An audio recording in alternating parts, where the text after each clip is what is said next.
eternity to Deadfire. We're at Ashen Maw, and we're just about to go into the lair of the Ancient. You have to retrieve a torch. It's necessary to go and speak to Eothas. Just make sure I have the right bow. I want this cold firing bow. Oh? I think everyone has what they need. Just see what abilities he gets. Lightning. Okay. What can I do?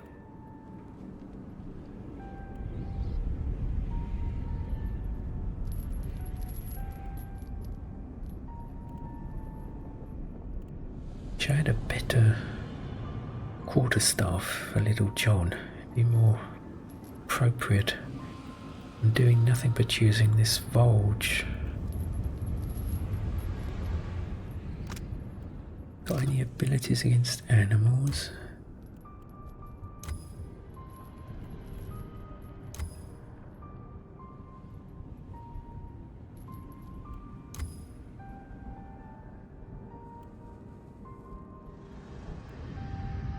Maybe enchanted. That I would like this primal water. I'm here. Yes? I think there's anything else we need here.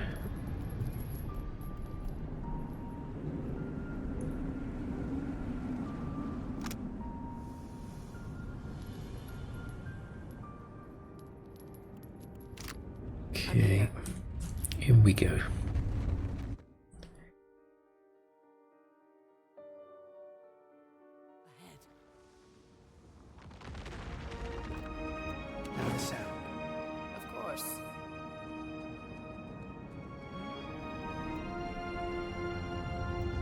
See, let me attack first. Get this blight. I can hurt it a lot, I think. Yeah, staggered. Move back. And twin shot it. See, buff up first. And just hit it, it's nearly dead. Let me see. Then grass displays the image, give everyone resolve, buff yourself, and then get out some skeletons. I think we put down a moonwell because we're going to be getting fire damage. Will Scarlet attack as well.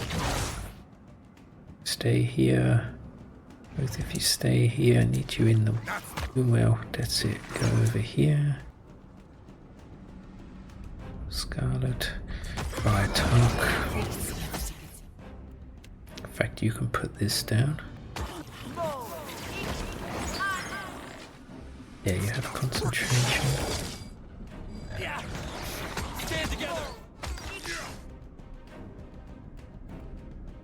See, we can try and hobble them.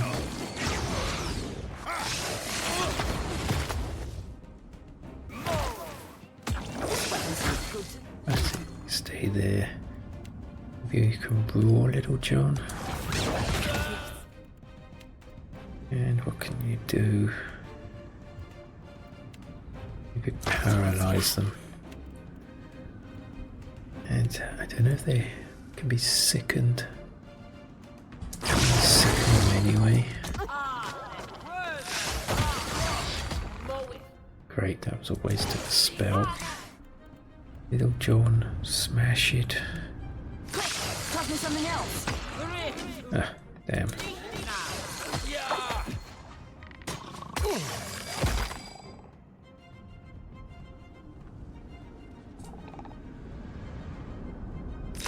Indeed. Absolutely.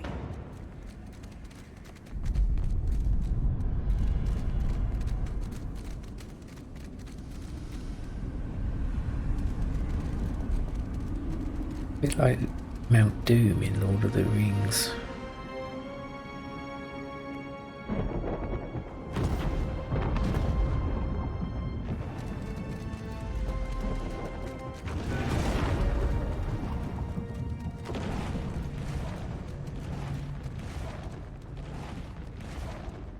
Of course.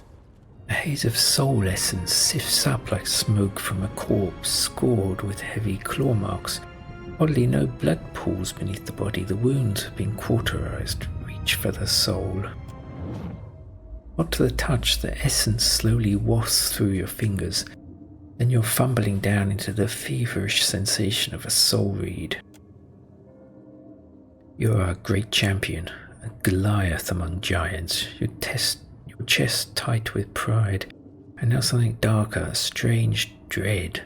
It flickers inside of you like fires of waking forge, because you know you too are soon to be tempered as you stare down upon the distant god. The defiler your brothers and sisters died to defeat but could not, who now gluts on the Ardra spire, striking plans against Magran. The iron chains that suspend the bridge beneath your feet drip with blood and sweat, weeping. A Maw spans below, battered by the invader, the jagged keep, now ever more apt in name. He cut a path to the spire that could not be stopped, drank deeply from so many of you. The Benriths watch beside you. She is fierce and will know what to do. She can hear Magran within the flames. Without further delay, she hastens you into the dragon's lair. She will call the beast and it will ride with you into the assault. Inside the cavern it is dark and simmering. The Benrith rushes ahead of you despite your barked warning. Something is wrong. The heat roils against your skin, a whisper of death, dangerous rather than comforting. The defiler god has riled the dragon. Benrith has raised her torque high as if to collar the dragon, the light of its sheening helm in the darkness. She is thundering. The time has come, Jada. Submit to Magran's will. And the walls rumble from a sudden earthquake. No, from the beast's laughter. A shadow looms to your left. The scalding claws punch through your skin.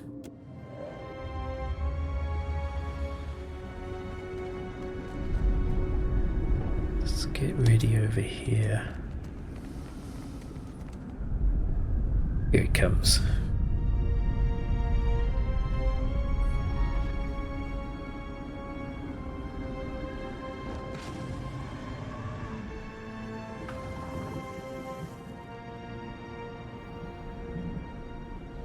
Creature of smoke and scales, embers and talons looms up from the darkness. The back and ribs gleam luridly, red as the lake of fire that laps at her feet.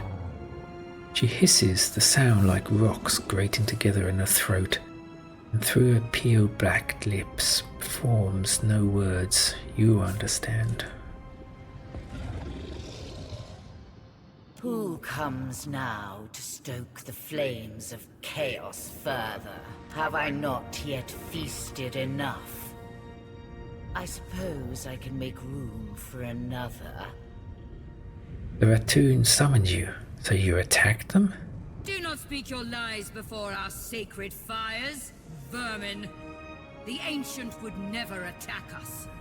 The warrior hefts a weapon to the ready, furious. I did, fool. And I would again. The giant trembles with outrage. Fiery scrawls in her skin flaring briefly. We struck a deal. Eons ago. I did with a wily Brenthis. It's true these Rathoon fed me exquisitely for so long. But today, they sought my wings like a firestorm to battle. My fangs like hot spears to pierce a god. I am the heart of the fire. I cannot be controlled. Not by a giant's weak will, and not by a sputtering trinket. I think we just kill her. Don't want to just let her go. Return to the wheel, creature. The dragon's rumbling laughter rattles the cavern floor. Her wings quiver as she flexes to attack. Okay. Let's Interrupter. A marker and hit her again.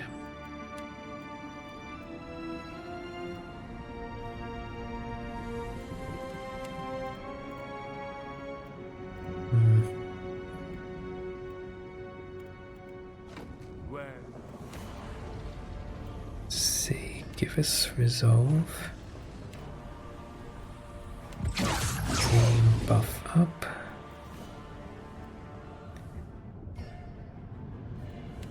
And jump into battle. RotH, or rather Magran, take some of its armor. And Little John. I don't think what would be better for fire damage. Skeletons or ogres?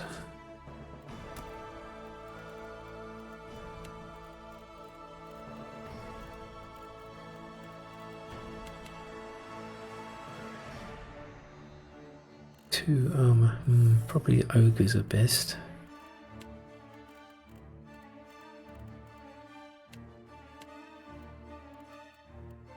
No, they don't seem to have a standard ogre. Guess it's this. Yeah, probably the ogres are best. We'll get them out.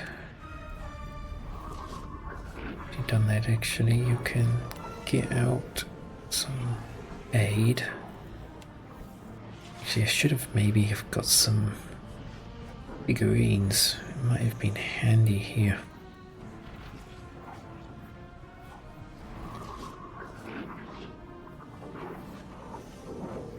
Will Scarlet stay here?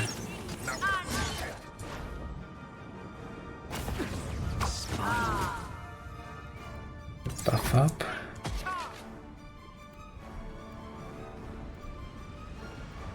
See, put this on him. And come here quick.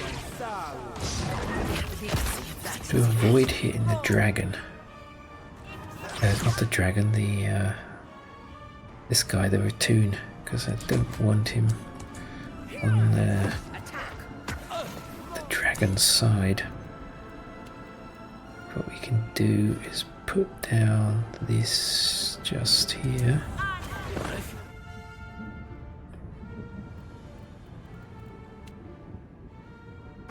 Yeah. Azim, can you knock it over? Will Scarlet try and knock it over?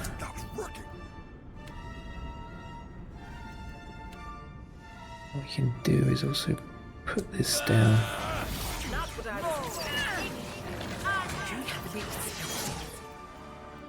No, don't do that. What we need is a moonwell. Put everyone here in the moonwell quickly.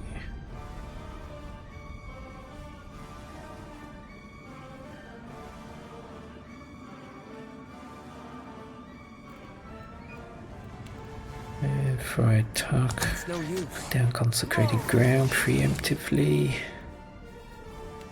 Heal on Azim. And Will Scarlet. I'd be glad to.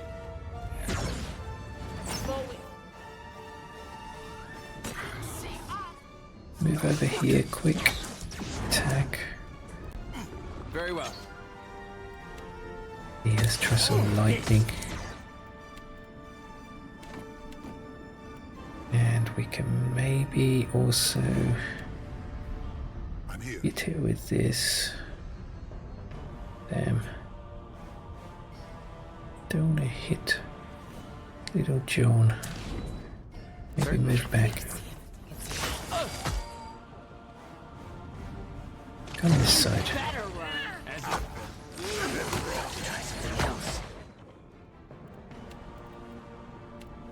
Let's roar.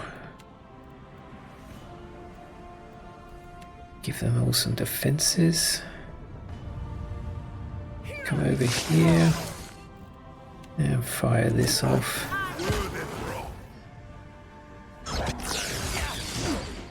And this one.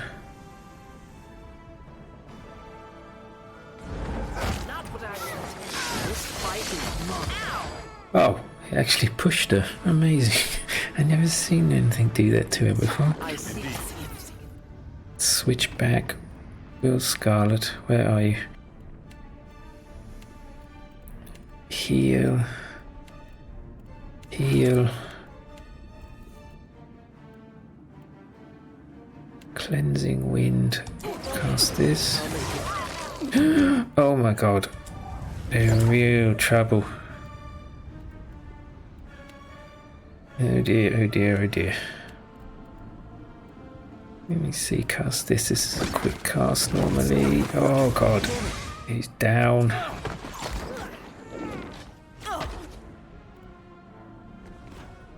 Okay, quick. What can we do? Bring them back. Cast this.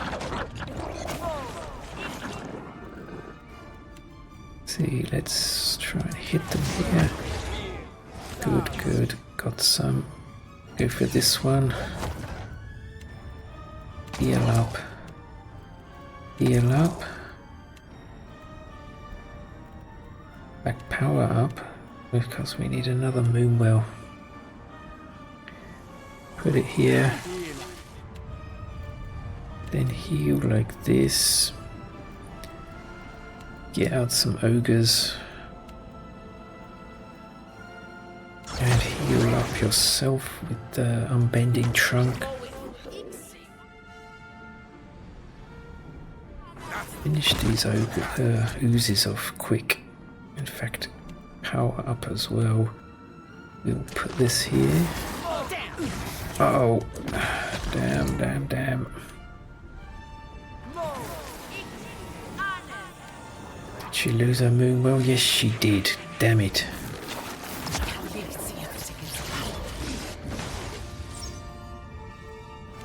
Let's do this.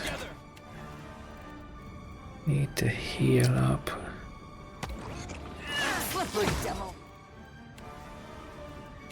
Put this on. And on Will Scarlet. And go for this one. It's gone. Go for this. Give us some more of this. And then protect yourself. And then cast Devotions of the Faithful.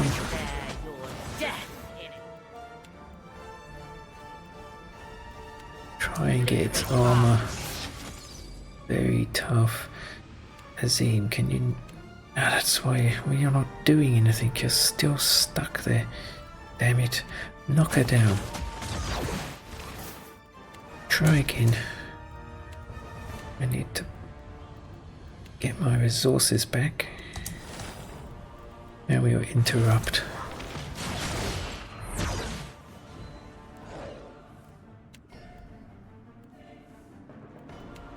Okay, crowns or shields for the faithful. Pain block. Give prior type more pain block. Get out more ogres.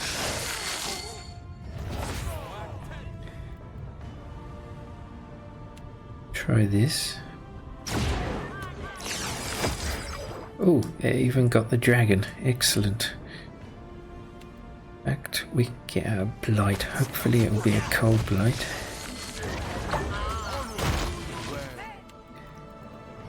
Let's see, is it near dead? We have to remember we've got this.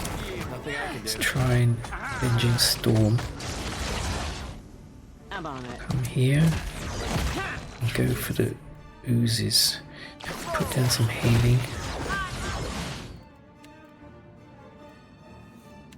Can try and put down more of this blizzard. Try and interrupt again because it's bringing out summons. Try again.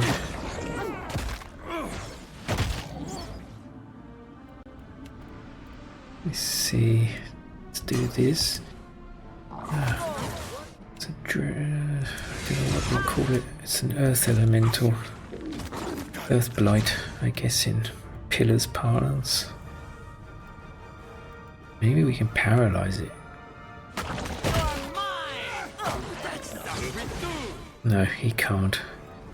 Too powerful. What other spells do we have? Ah, this might be quite useful.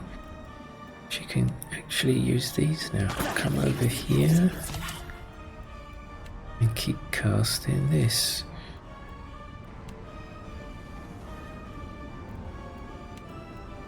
Put this on Will Scarlet because we're about to get hit with cold. Got some pain link on Azim. Must be careful with him, he's got 2 injuries. Let's try and interrupt.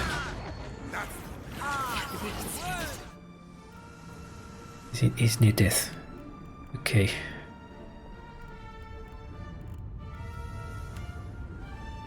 Can you get there quickly?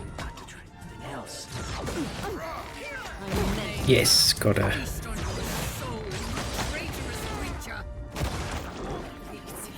Come over here, get this one. Where are you going? Stop. The pathing is sometimes stupid. You have earned this honor.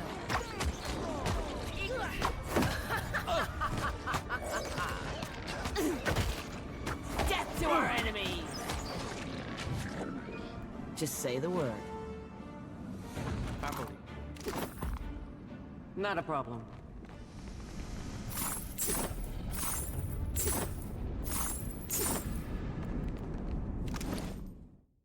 Okay, what have we got? Magran Dragon Gizzard. I think that lets us upgrade to legendary. This might be useful in a later fight. I think we can get rid of that one now. It's no good. Azure Stalking Cloak. Perception Stealth. Don't really need anything like that. Talk to this. Closer you near to the dimly lit essence, it smoulders over the ratoon's burned corpse, the stronger you feel the soul's flickering confusion and grief. Ashen, crooked fingers clutch a still flaming torque, grasping the relic tightly even in death. Pry the torque from the priestess's hand. We've got the torque of Bithakton.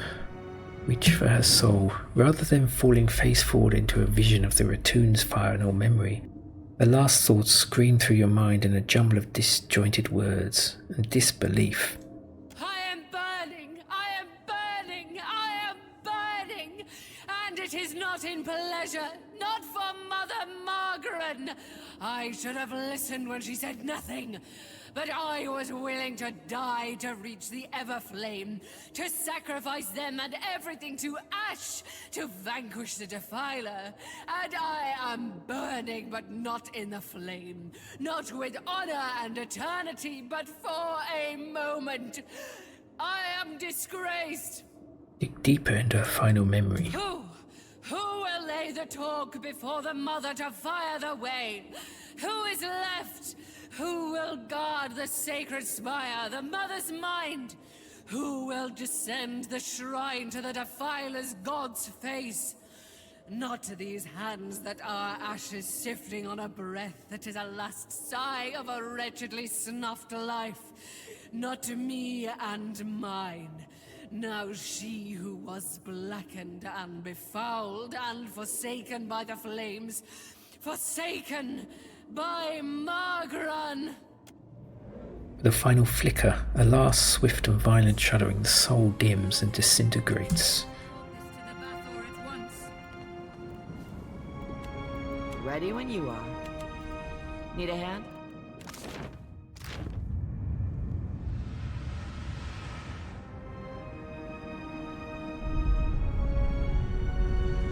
Speed up a bit.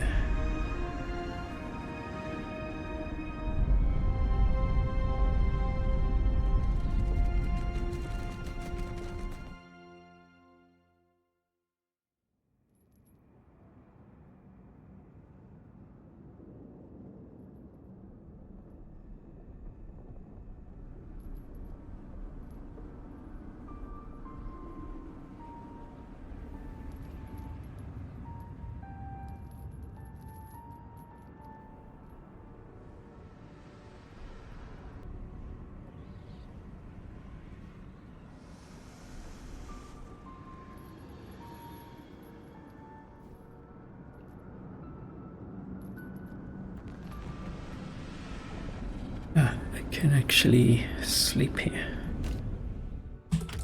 To swap the ring. Suits me, don't you think? We go for something else.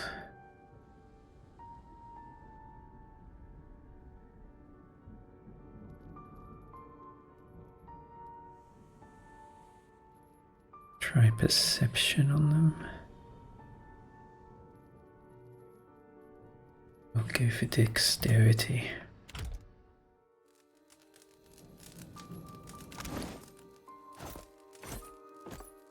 Don't mind if I do.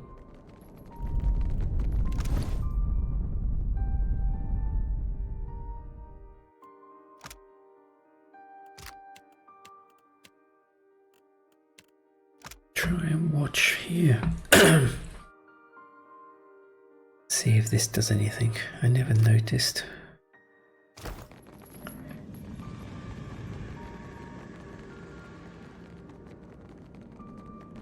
You must gather your party before venturing.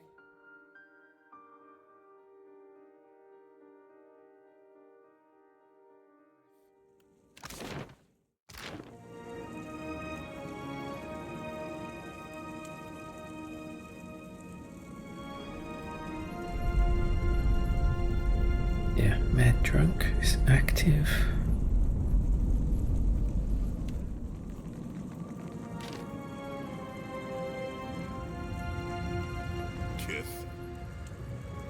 Nods once. I have the talk. To returning victory from the lair of the Ancient. I misjudged you.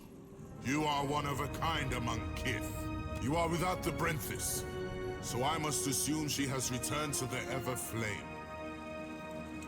Markings on his skin dim briefly. What became of the Ancient?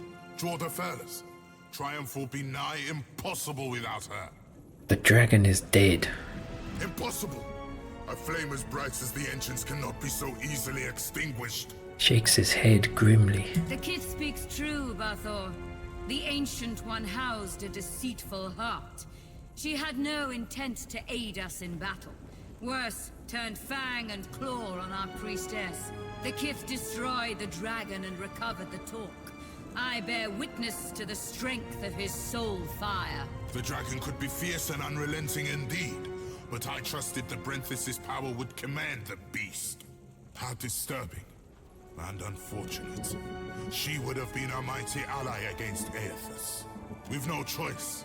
Despite the odds, we'll attack without either's strength. He shakes his head, the motion grave. If this is to be our last stand, we must prepare ourselves, either for victory or for sacrifice. Lest Magran forsake us for our failures. You've earned the right to Fire Shrine, with the talk of the Other Flame. But we cannot join you as yet, in facing them. Okay. I shall make it so. Stand before the shrine of Magran, goddess of flame and war. Lifting your eyes, fiery notes begin to streak across your vision as you stare into the imposing cast of her likeness. For the span of a single breath, everything falls eerily silent. The tomb behind you fade away, flames to either side of you flicker higher, dancing without sound. The heat is real, licking at your skin. And metal groans as Magran's statue bends her head to you in greeting. Watcher, the time does not allow for niceties. Words flow like lava from her lips, like the trails that burble hotly from her eyes. Even now, Eothas gains strength from the spire. What progress have you to report? The Ratoon are preparing a final assault against Eothas. Then they will burn to ash and return to the mud kiln from whence they came. She leans forward, copper of her corroded arms gleaming from the blustering flames. She tugs her sword free from her plinth, and the entire shrine shudders with heat. Presently, I shall erupt this volcano, and with it, consume Eothas. I suggest you retreat if you at all value your mortal form. Do you not care about the Ratoon at all? I formed the Ratoon to serve, to ward against Kith in order to safeguard Ukaizo. Now they have served me. Their sacrifice is not without honor, as yours, too, will be. Fare thee on, Watcher. My condolences, should you die. She inclines her head once more in a stalwart farewell. An avatar of the goddess flashes over the imposing statue before you. As the image fades, her absence leaves the shrine cold and deathly silent. The statue of Magran towers above you, bloodied and battle-ready. The goddess clutches both sword and shield. At the base of the statue, a rectangular iron slatted altar rests between two unlit braziers. Place the torch on the altar. Braziers on either side of the altar flare to life, red-hot flames shooting high before settling into a steadier, softer burn within the bowels. Lava eddies beneath iron grating in the floor, heating the soles of your feet while the statue herself seems to wake, metal groaning, rasping as the shrine moves.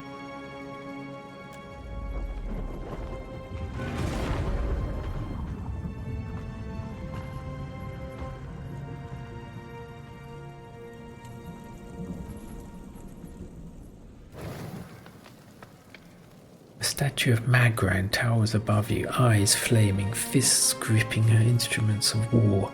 At the base of the statue, a rectangular iron slatted altar rests between two brazen braziers. In the center of the altar, the torch of Bithakton burns brightly, an offering to Magran. Descend into the depths of the Ashen Maw.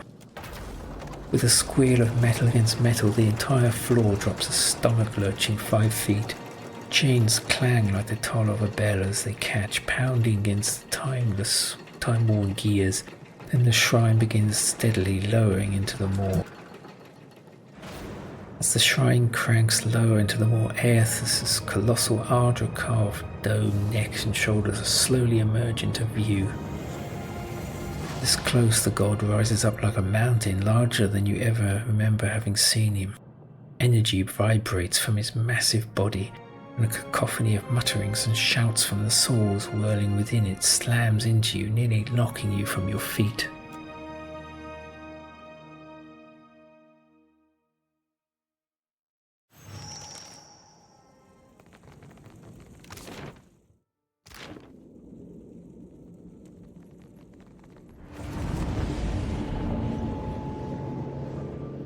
Watcher, I wasn't sure you'd make it.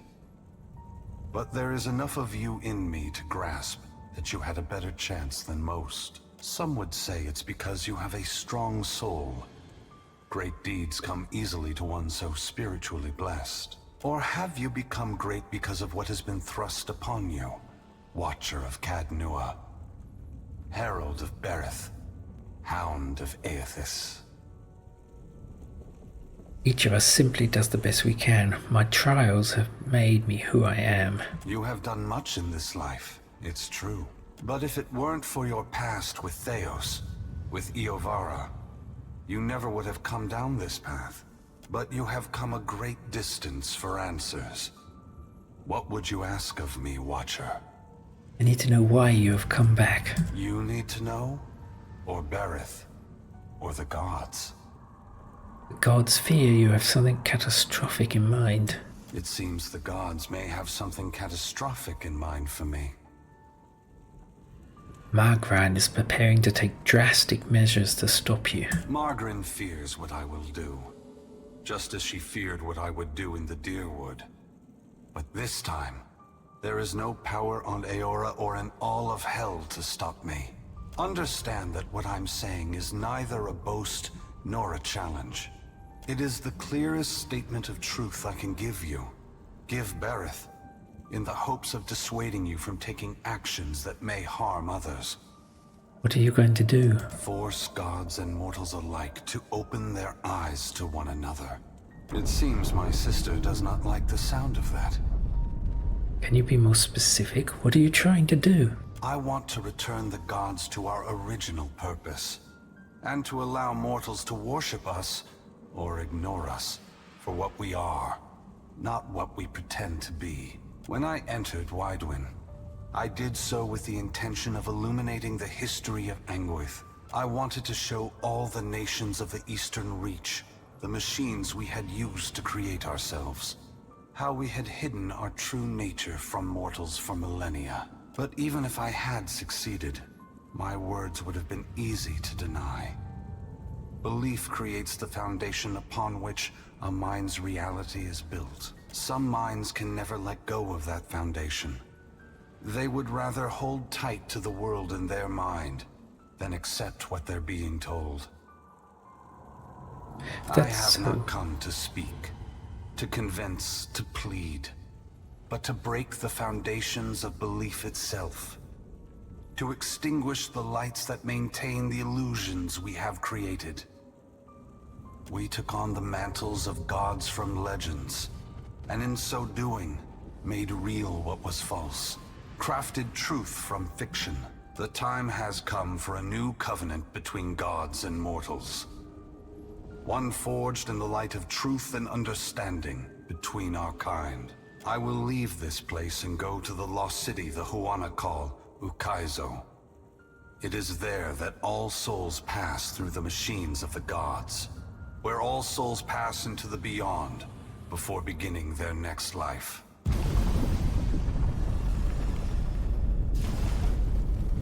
When I reach that place, I will find our great machines and tear them to pieces. I will smash the great wheel until the lights of hell all gutter and die. And when my work is done, I will leave this world forever. What? Both gods and mortals alike rely on the wheel. We depend on it for the souls that give us power. Mortals depend on it for the lives of future generations.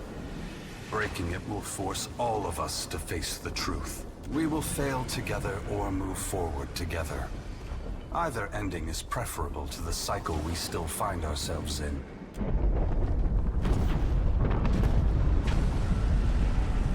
Once again, the gods have put you in a precarious position, Watcher. Considering all the troubles I have put you through, the least I can do is protect you from the wrath Magran has intended for me. This doesn't make us even, you know. Perhaps I will have another opportunity to make amends. Until then, this will have to do. Brace yourself, Watcher. Eothas' great hand floats away from the luminous Audra pillar. As it pulls back, for a brief moment you see a golden tether flash into existence between the pillar and the great Titan's back. When the Audra fingers gently cradle you, there is first a sensation of warmth, but it is followed by a harsh splitting of consciousness. Your awareness vacillates erratically between the physical world and the spiritual dimension of Eothas' body. Your soul glides amid the many trapped with Eothas. As your brilliant form passes by them, they call and reach out for help. Below Eothas' body, the volcano erupts. Molten rock rushes over the great Audra body, but does not slow its movement. Rathun rush to higher ground, but cannot outpace the lava, which overwhelms and consumes them as it rises. Your attention returns to the heart of Eothas' body. Deep within the whirling masses of souls, you again sense your own presence, the fragment that was taken from you. This time, you reach out to it as it reaches out to you. You meet somewhere in the great mass of Audra, the rest of the souls fading at the edge of your awareness. We are together again. Are you ready to be together again? Yep, it's about time. Are you certain? Since we've parted, you've become someone else, and I have become myself. When we join, we won't be ourselves anymore. Your senses yank back to your body, still in Eothas' hand. There is light, sunlight. He has emerged from Ashen Maw, the rim of the volcano and the great keep of the Rathun collapsing behind him. The Audra is barely visible through the thick lava covering his body, and still, he moves. The ocean is gone, water sucked away. leaving only the bare seabed glistening in an ominous silence. You summon the strength to turn your head. Through the cracks in the great god's fingers, you see a wall of water, taller than Neketaka, taller than Eothas, as tall as the moon. It comes with the rumbling of a terrible stampede. The wave slams into Eothas. His hand closes, protecting you from the devastation. Somewhere in your mind, you hear Andra screaming. You are back inside him. Back with yourself. Are you still the same Watcher who returned the lost souls of the Deerwood to their intended bodies? A light shines within the soul as it observes you. Waiting. I am. I am, and I will do everything I can to save these poor souls before I am done. Good. Then this should be easy. You feel cool air, seawater. The back of your mind pulls your attention back to your body. Eothas stands amid the now calm waves. Kraken futilely clinging to his limbs as he gingerly sets down your ship with one hand. He carefully opens his other, setting your body on the deck. As your head comes to rest, your vision rocks forward, pulled back into the Audra, back to your soul. Some of us is lost to him. Fragments and the empty spaces between them. They will always be a part of him. But we are still us. And it's time for us to go. Together. Together. The soul rushes toward you, flying into you with ferocious speed. You are thrust back through the Audra, out of the palm of Eothas' hand, back into your body. You can feel the sensation of your skin, the warmth of the Audra, but you are not fully in control. The other soul struggles to reach the surface of the body's consciousness, but you pull it down. Entangled, you float in a dark, boundless expanse. The more you fight each other, the closer you become, until somehow, impossibly, every piece of you is touching every piece of them. Through the distant window of your eyes, you see Eothas push slowly against your ship. Though his touch is light, it is still the touch of a god. The ship lurches, rapidly tearing across the water southward. His hand pulls away from your ship's wake, his body straightening, towering overhead. The volcanic rock, now cooled and gently steaming, sloughs from his body as he moves.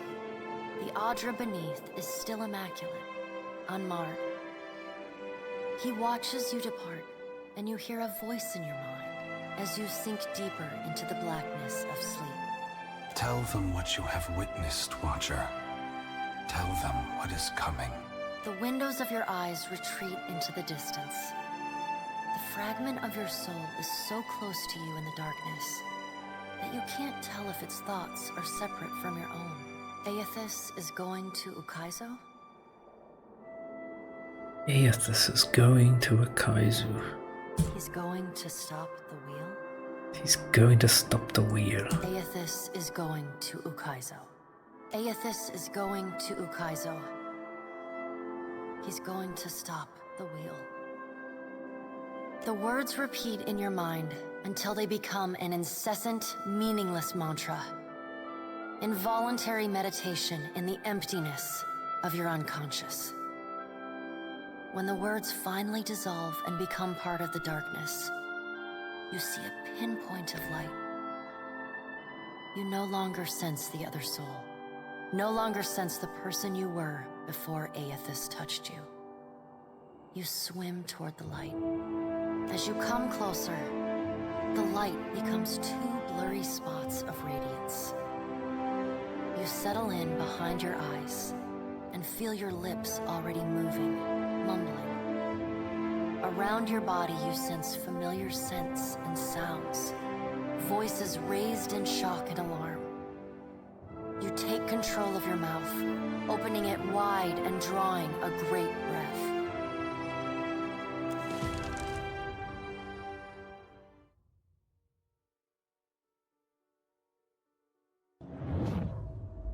pounding headache drags you most of the way back to your senses.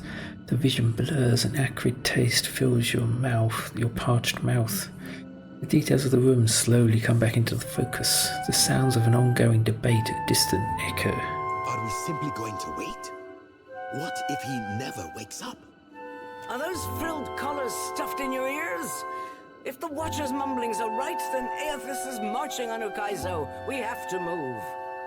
In the brief silence you hear Hanzanui Karu's boots scraping against the tile as she paces. He's seizing power from the very gods who betrayed him.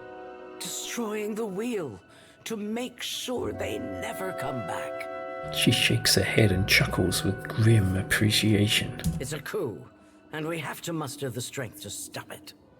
The unraveling of Kohopa from Tangaloa is our greatest test from the gods, I say. We must live to deserve the world they make for us. Nakazu rests her chin on her fist and considers.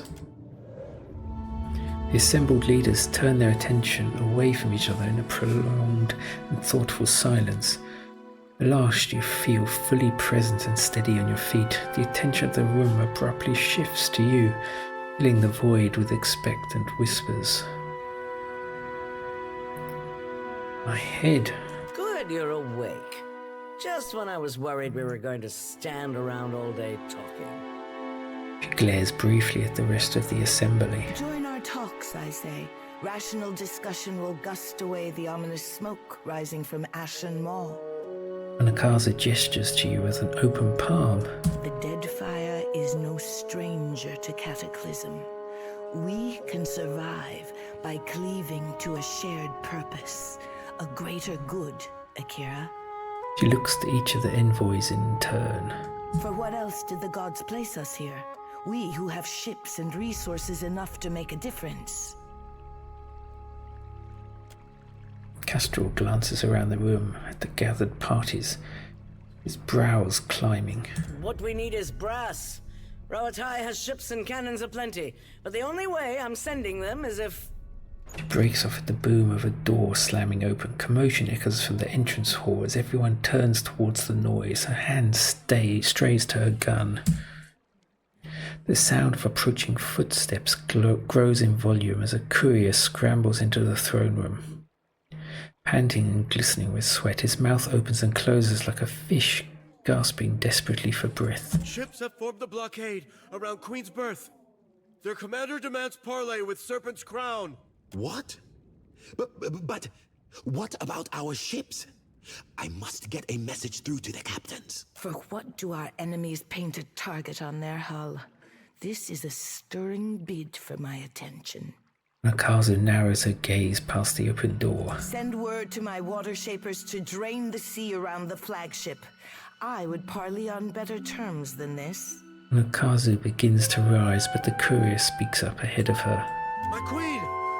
They fly the colors of pirates! The Principe are... Well, what have we here? Confident voice booms from the open door.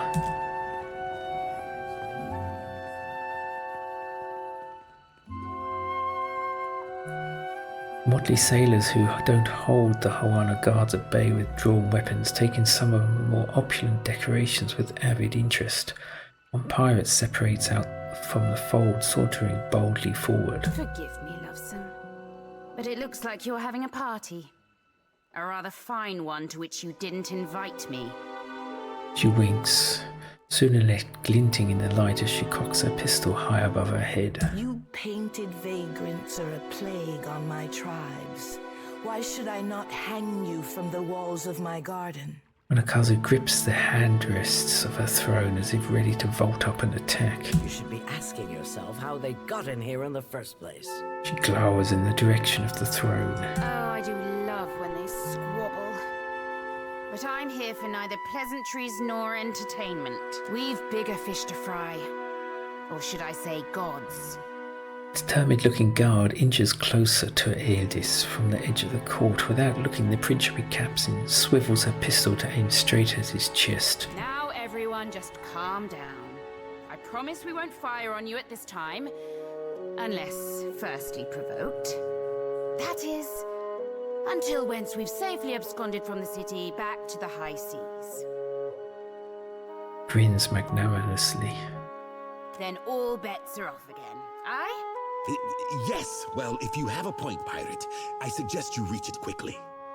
We're supposed to take a bunch of pirates at their word? She crosses her arms, the wooden hand groaning. Right you are. However... The narrow-eyed look she settles on the room is more than a little bloodthirsty. I'm here because I've got questions, ones that can't wait. And the Lovesome Watcher's the only one likely to answer them nicely. If we all want to reach Ukaizo, we need every ship at our disposal. Ukaizo? What's the lost city of gold got to do with the god on a rampage? Using the barrel of her gun, she tips her hat back curiously. Eothas is going to shatter life and death while the rest of you bicker over land rights. Well, fuck if that doesn't put things into perspective. But what's that even mean in the long run? Folks who die won't be coming back again. Their souls will be trapped in the in-between. This is all dark and foreboding sounding. But what's it mean for my soul? I mean, I like the idea of pirating throughout the Great Beyond as much as the next gal. But if, say, I got no awareness after I die, does it even matter what happens? Ak, of course you have no interest past that of your eyes and your stomach. Let us speak now of what can be done. Must be done. Watcher, you know best of all of us what our options are. Our only hope is to reason with him. If he's heading to Ukaizo, then the time for speeches is over. We have to act quickly. Defending Ukaizo is the highest priority. Pensive, focused look sharpens the lines in her face. She scratches her cheek with the fingers of her wooden hand. Our ships are fast and well-equipped. We could sail to the edge of Andra's mortar. See if Eothas' passage opens a way through the storms. Narrows her eyes, watching the others. Of course, finding Ukaizo once we're through is another matter. I can sense Eothas and Andra's mortar. My soul calls out from inside him. That's so. You just might be able to save us. She scratches her chin, an eager glimmering in her eyes. We speak of collectively sailing for Andra's mortar, but this crown will not support any plan that involves a single outsider ship landing on the shores of Ukaizo. A hush falls across the room as Onakaza makes her proclamation. It is for this moment that the gods test me. Anyone who seeks to cross Andra's mortar will learn that the gates of Ukaizo are the end of compromise with the Huana. Can everyone agree to an armistice while we work through the crisis? I don't mean to let Eothas end us while we bicker. But the fate of Ukaizo is not exclusively a Huana concern. I think I'm getting the gist of it now. She rubs the barrel of her gun under her jaw thoughtfully. Then she crooks you a cunning grin. While these witless princocks go at each other's throats, we Principi will cut through the storms and plunder the city of gold. Whatever Eothas is seeking in those ruins, we'll find it. And then we'll sell it to the highest bidder. That, or me and mine will have front row seats to the end of the world. If the Huana cannot take back our beginning, then our end fast approaches. The gods will judge us by our devotion to Ukaizo. Are you going to guard it as closely as you've guarded your palace today? She shoots a meaningful stare at the pirates. Ukaizo was yours once, and you lost it. Meanwhile, the storms that cover Andra's mortar plague RotH too. We will help the Watchers stop Eothas. But we will not leave our country's future in soft hands. We hope the Watcher agrees. She nods to you. Watcher, there are two kinds of people in the Deadfire. Those who have called it home since time immemorial, and opportunists. Onakaza glares at the assembled dignitaries. With Ukaizo under our control, the Huana would restore order as it has not been seen since the days of our ancestors. She nods slowly, holding your gaze all the while. Order. And the only question is whether it will be the order of ignorance and tradition, or else of conquest. The secrets to be found in Ukaizo could elevate us all beyond the telling. I will not relinquish that dream so easily. With that, Castrol turns to stride away, his shoulders set in a rigid line. Without so much as a final farewell, Elis tips her head to her armed crew, and the pirates withdraw as swiftly as they arrived. Watcher, I say the time to play at freelancing is at an end. Any of us could get you to Ukaizo, but only one of us will stand by your side. Studying you carefully, Onakazu nods and gestures for her attendants to clear the room. Let's speak, Watcher, while we have the chance. Okay, so we're going to end it there. And when we come back, we'll have to see which side we go with. And also look at what quests we have to finish up before we sail to Ukaizo.